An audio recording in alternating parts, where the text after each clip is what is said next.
Mm. Oh, look at we're live. All right, guys, weekly Wednesday wisdom here. And today we have a very special guest. Look who it is over here, Gary Benedict.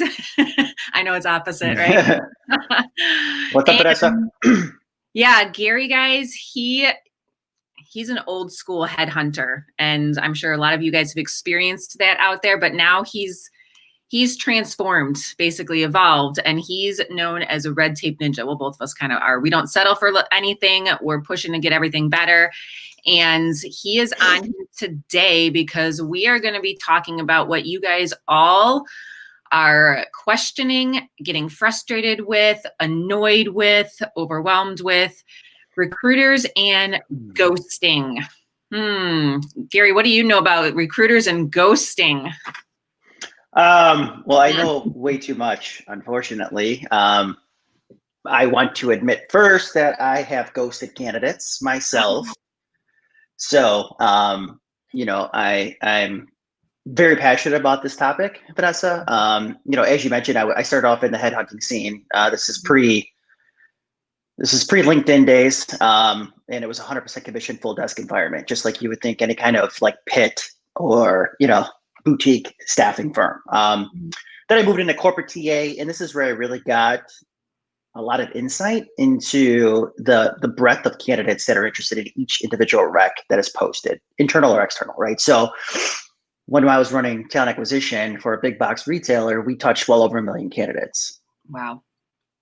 Yeah, we filled 10,000 jobs. So just think about, the ability or the desire to customize communication.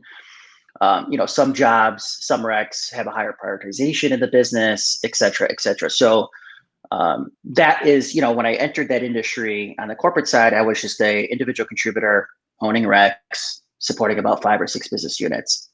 And it was tough. My rec load was 50 or 60, and there were candidates that slipped through the cracks. But as I matured in the corporate recruiting environment, I soon realized that my relationships with my candidates were going to drive longer lasting relationships, right? So, and even to this day, 12, 15 years later, after being in corporate recruiting, I'm still friends, doing business with, and helping candidates that I touched. Mm-hmm. Right. So, and then obviously through my career, I've entered this kind of digital transformation and recruitment tech, hyper focused on solving bigger problems in the talent landscape, leveraging technology, but also not dehumanizing it 100%. Right. So we have those ATS systems that dehumanizes for sure. Right. And, there's all these widgets and tools and things that are being sold around the candidate experience.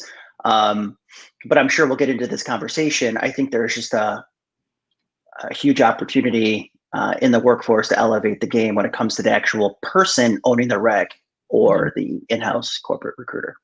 Yeah. So tell me, why do recruiters ghost? Well, if I had that answer. You said yourself that you ghosted people. I did.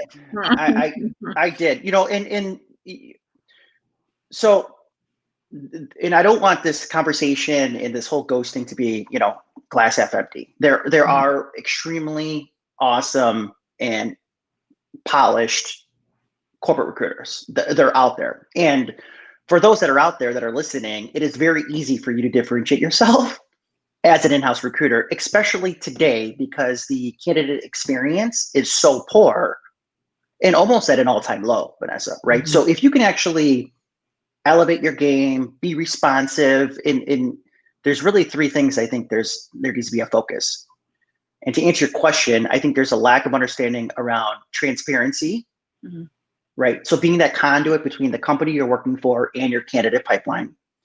Speed, right? There needs to be a mechanism of speed in your game, especially if you have a higher rec load. And if you specialize in kind of the multi-incumbent jobs, whether it's like industrial or high volume work.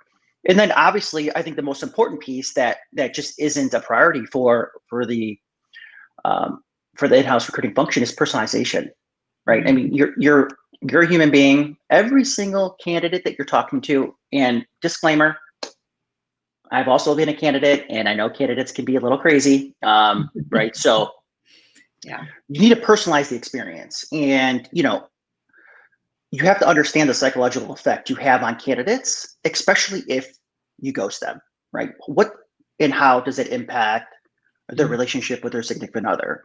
How does that impact their confidence with their family and their kids, right? How does it impact their confidence in the next job or application or company that they're interviewing with, right? So personalize the experience, be transparent, but make sure you inject some good speed. No, I love that. I mean, we've got Christopher here is telling us that, 25 years here in the food industry, right? And he's been ghosted because they think they want too much money. They want too much money. I mean, what do you say to that?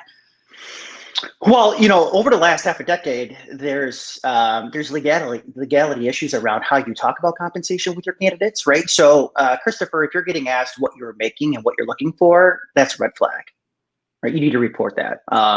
Recruiters should not be asking what you made versus what you're looking for, right?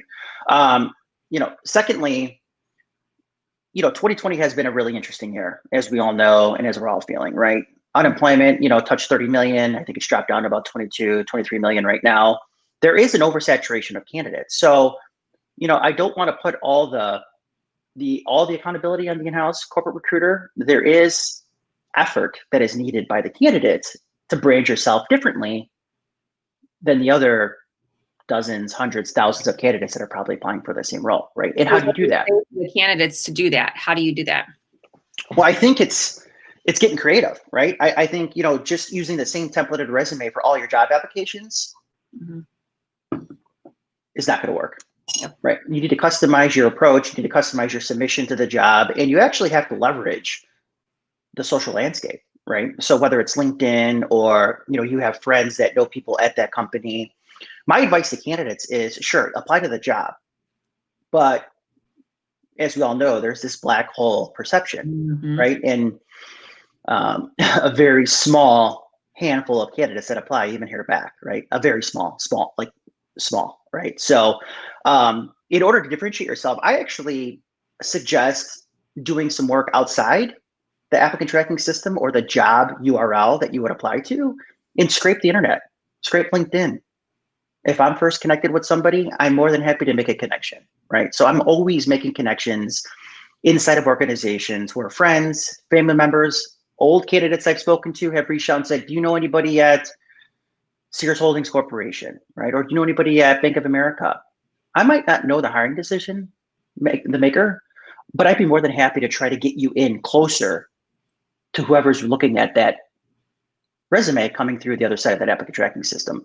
And you're able to talk to them about the culture of the company too. Maybe they don't want to work for that company based on what you've experienced, right?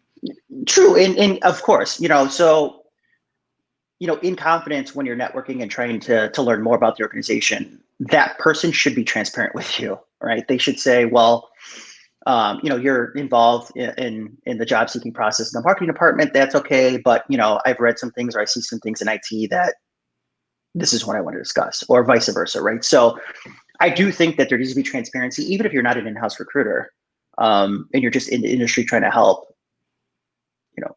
Retention is a big thing in organizations, right? So, so take advantage of your network. And if you don't have a network, start today.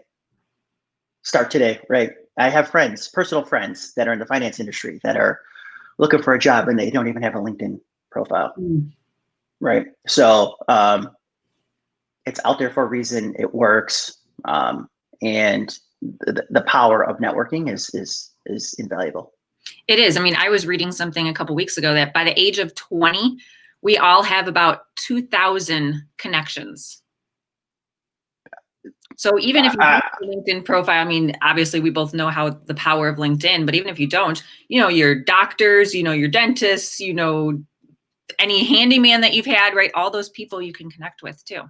Yeah. You bring a good point up, Vanessa. So for the in-house corporate recruiting community, and even if you're in third-party search, you should also be hyper-focused on branding yourself, right? So when I was running a desk in agency, I wanted to be that person that my friends, family members, acquaintances, second, third connections, thought about when a job search was in mind, right? Just like if I have a cavity, I know where I'm going.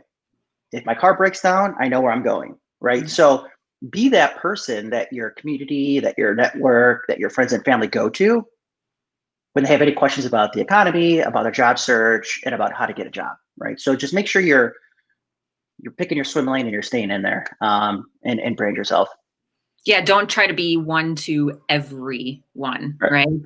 Right? Like you said, pick your swim lane. Too many people, I'm sure you've seen this too. I see this in the career coaching world of like, oh, I'm going to do this. I'm going to service these type of people and these people and these people and these people. You can't. You can't. You're just going to be a jack of all trades is a jack of no one, basically, right? Exactly. And to keep it relevant for the recruiting conversation, there's this perception out there that corporate recruiters are not as invested in getting candidates placed or a job as candidates are finding a job. Good point. Right. So if you think about, there's already a negative perception on, oh, I'm talking to another in-house recruiter. They probably have 60 recs. They're probably talking to 250 candidates. I'm already going into this as a candidate in a negative fashion. Right. So those in-house corporate recruiters, it's as easy as being transparent up front and personalizing the communication and the messaging and saying, Jane Doe, thank you for applying to the role. And this could be via email or the click of a button for a widget and to customize templates. But just say, we're already in the final stages of interviewing, or your resume looks great. We'll keep you on board for another role that opens, or you're not a fit for the role and this is why, but thank you for applying. Yeah, that's a big one. A lot of people comment, they're like, I just hear that I'm not, they pick someone else. Well, tell them why. People, and they might be hurt for a moment, but it's better than, like you said earlier in our conversation, it has such a negative effect on every area of your life by not knowing. Yep.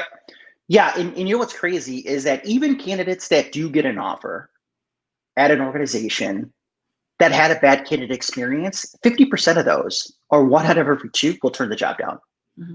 Think about that. So even if you do find a candidate that you like and you're not personalizing the relationship with the candidate or being transparent or, quick to respond and push the candidate through that life cycle, if that candidate has a bad experience, 50% of the time, they're going to turn the job down. So now that in-house recruiter needs to start over, right? Maybe they have some other candidates they could touch and talk about the job with, but put a little bit more effort on the front end, you're going to see a lot more success. Yeah, and the same thing with the candidate too, right? Be responsive, right? Be kind, be nice, all that stuff as well. And don't always be like pushy, right? Super pushy either. That's not fun.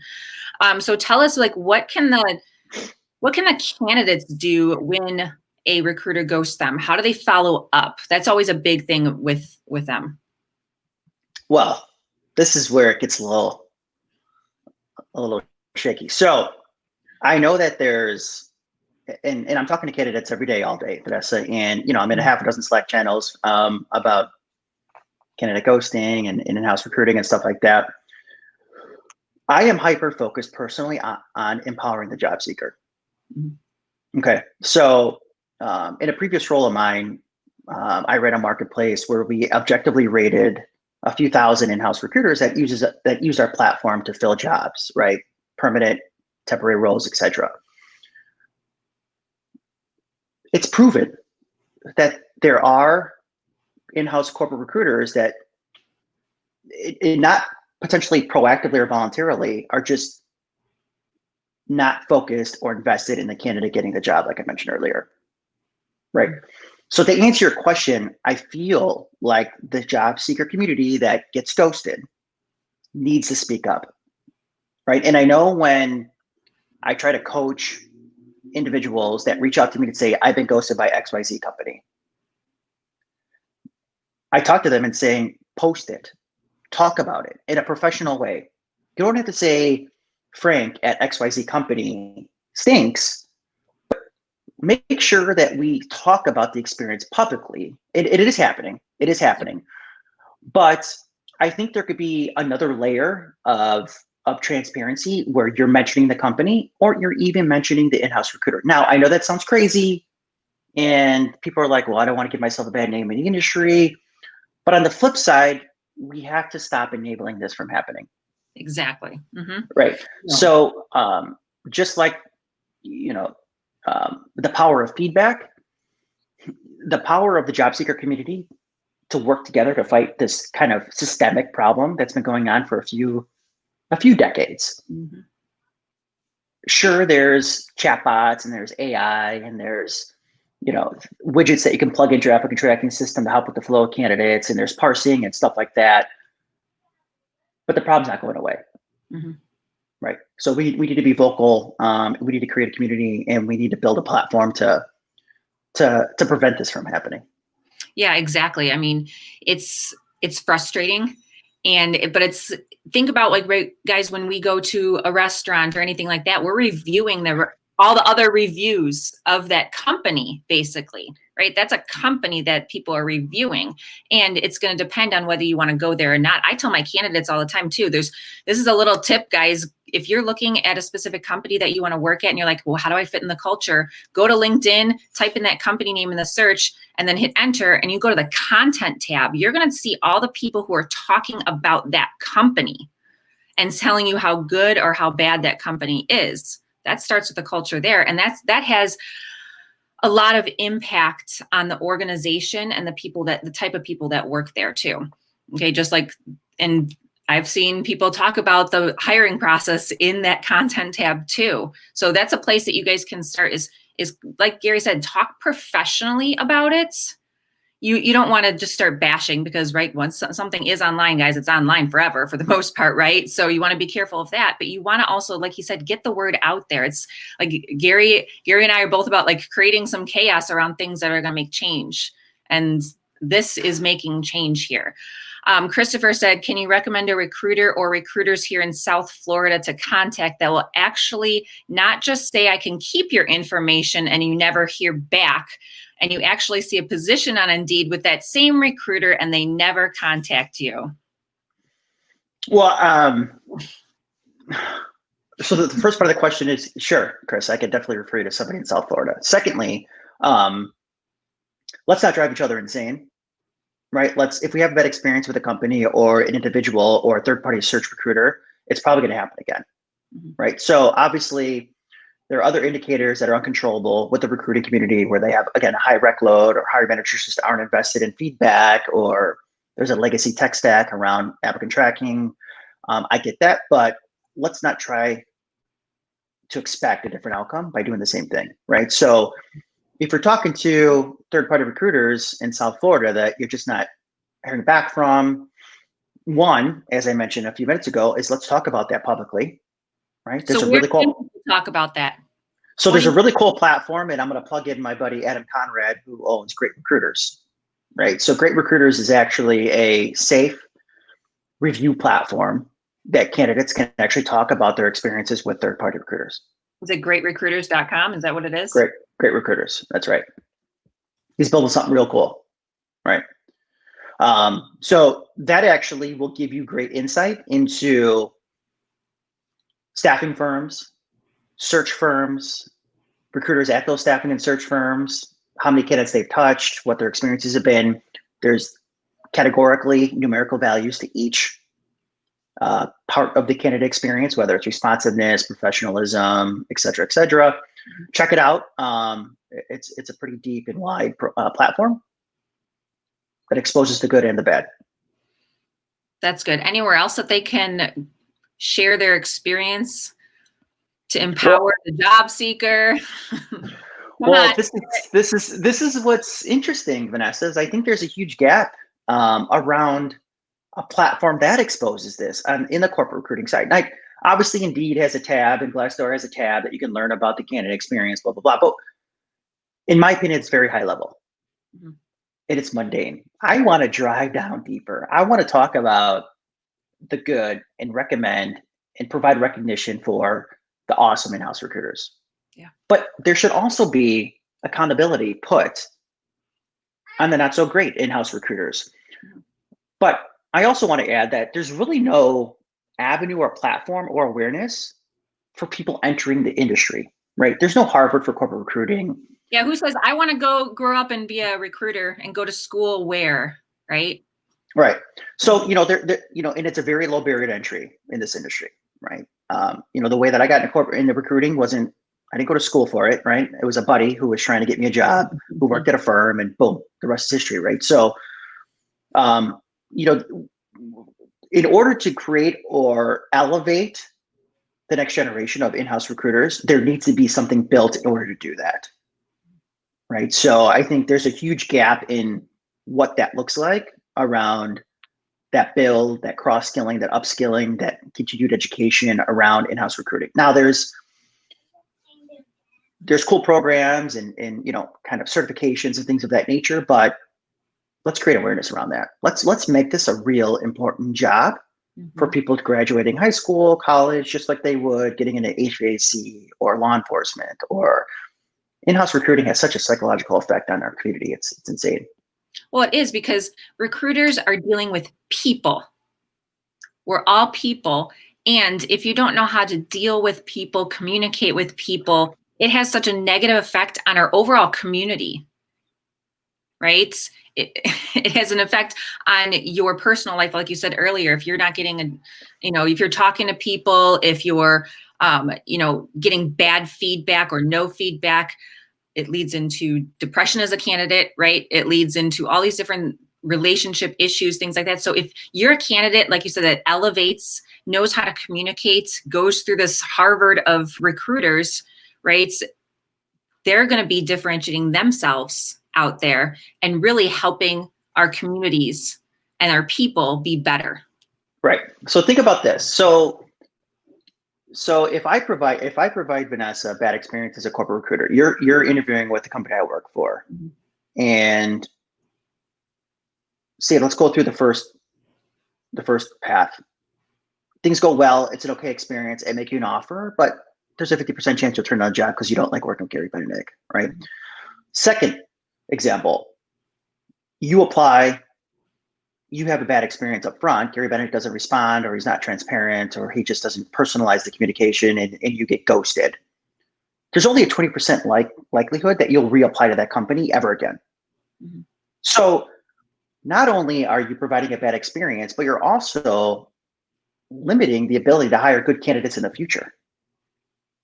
Yeah. Right? So again, I can't stress enough for the in-house recruiters, and I know we're all busy, and I know 2020 is flipped upside down, and we're all running around like maniacs, right?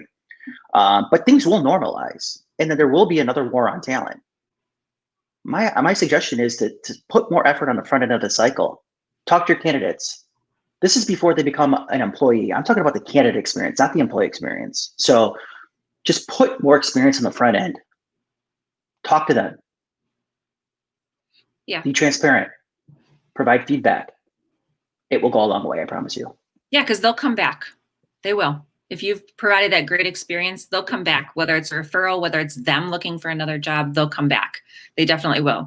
We got Joe here as a question. What causes the wedge between candidates and recruiters? Lack of transparency. I think, it's kind of like the he said, she said pendulum right now, right?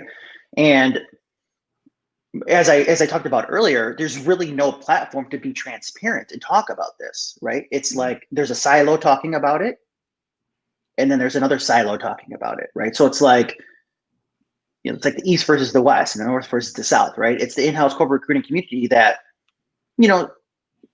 whether it's, uncontrollable or they're just making excuses, and then there's a candidate population. There needs to be some type of so we can learn. Right. Let's talk about, let's hash it out. Right. I'm not talking about like a historical global movement. I'm saying start small, like start with an industry. Right. Let's talk about all the in-house recruiters that support sales jobs, and let's connect them with a bunch of candidates in the sales industry that are job searching. How can we talk? How can we learn from each other? What should we do? What should we not do?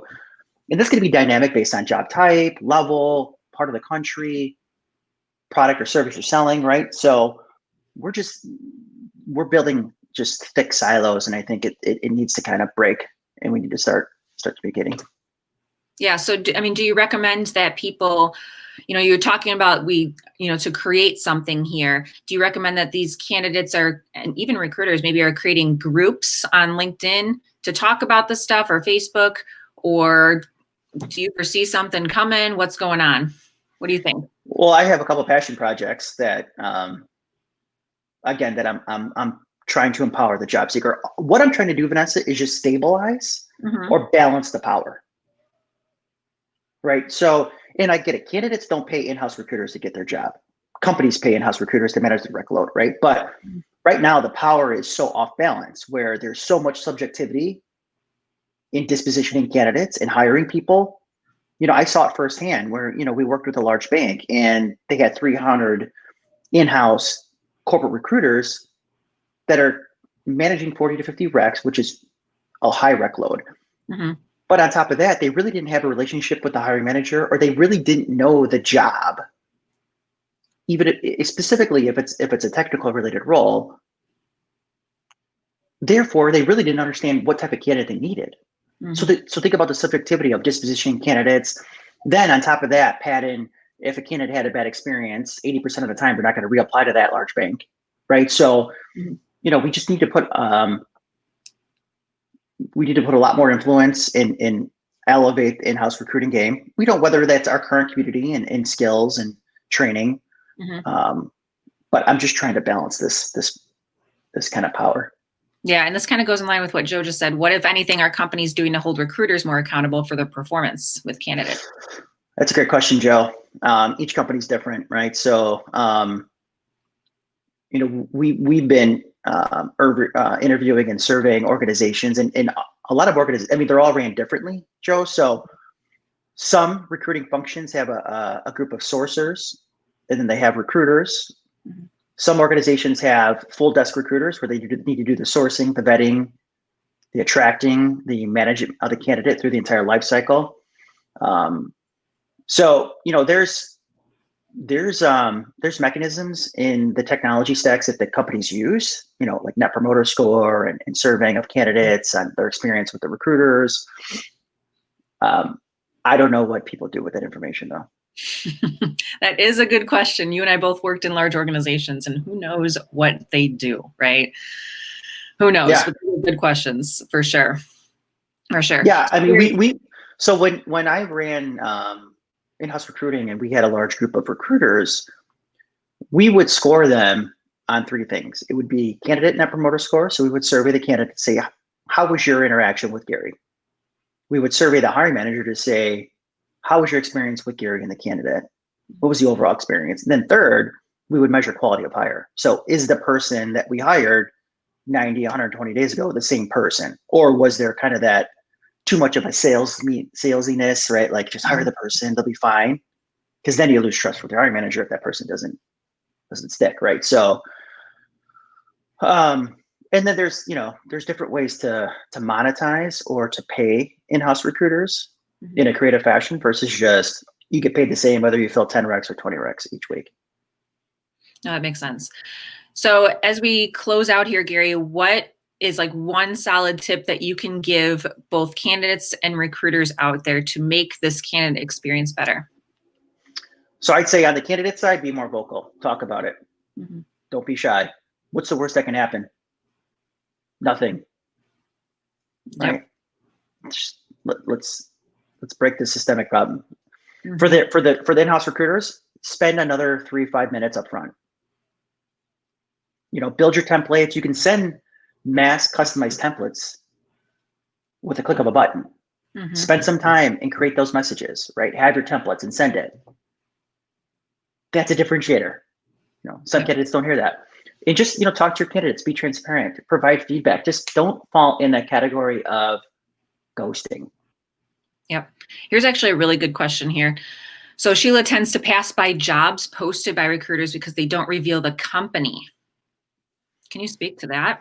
Yeah, I mean, so that is another real good talk track, Sheila. You have to sniff out if it's just a candidate pipelining rec, right? So they're just trying to build their candidate pipeline, which obviously all of our time is valuable. So I totally agree. If you don't know the company and you sniff out that this recruiter is just trying to meet their internal metrics, meaning that they have to talk to 3 candidates a week or interview 5 candidates a week, but they might not have a job for them, that does happen, right? So there's KPIs internally that I think, in my opinion, are pretty archaic around talk to X amount of candidates per week and submit X amount of candidates per week, that kind of dilutes the quality versus quantity aspect. So if I can't sniff out who the employer is, I will more than likely not apply. Yeah, I agree there. And then here's another question by David. I don't know if this question fits, but do you believe recruitment is tied to retention? Of course. Of course. I mean, I think the recruiter, especially in-house, should be incentivized to hire the right people that stick. Because I mean, in a whole nother Wednesday wisdom, Vanessa, you could talk about the cost for people not sticking in the organization, right? So David, I truly believe that.